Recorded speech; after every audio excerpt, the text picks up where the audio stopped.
সালমান শাহ ও শাবনূরকে নিয়ে এক চাঞ্চল্যকর তথ্য দিলেন একসময়ের জনপ্রিয় চিত্রনায়িকা লিমা। সালমানের সংসারে নাকি শাবনূরকে নিয়ে অশান্তি চলত নিয়মিত, এমন মন্তব্যই করেছেন এই অভিনেত্রী।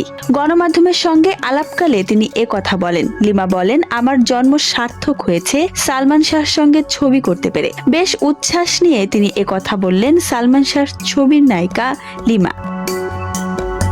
সালমানের সঙ্গে দুটি ছবিতে অভিনয় করেন তিনি। লিমা বলেন, অমর চিত্রনায়ক সালমান শাহর সঙ্গে আমি দুটি ছবিতে কাজ করতে পেরেছি, তাই মনে করি আমার জন্ম সার্থক হয়েছে। সালমান শাহকে নিয়ে বলতে গিয়ে লিমা বলেন, ভাবতেই পারিনি সালমান শাহর এত ভক্ত আছে বাংলাদেশে। আমি যে তার সঙ্গে দুটি ছবিতে কাজ করেছি তখন কিন্তু আমার কাছে একটুও মনে হয়নি তিনি এত বড় সেলিব্রিটি। 1996 সালের 6 সেপ্টেম্বর সালমান শাহ যখন মারা গেলেন তখন অনেক মানুষ শুধু তাকে দেখতে এসেছিল। তার পরের দিন জানতে পারলাম সালমান শাহর মৃত্যুর শোক সইতে না পেরে 18 জন মেয়ে মারা গেছে। কোন পত্রিকা লিখেছিল 28 জন, আর কিছু পত্রিকা লিখেছিল 18 জন। তিনি আরো বলেন, তারপর আস্তে আস্তে জানতে পারলাম তিনি এত বড় সেলিব্রিটি ছিলেন। কিন্তু আমার সঙ্গে যে দুটি ছবিতে সালমান কাজ করেছেন দেখা গেছে একেবারে সাধারণ একজন ছেলে, কোনো প্যাচগোছ নেই, একেবারে সাদামাটা মনের মানুষ ছিলেন সালমান শাহ।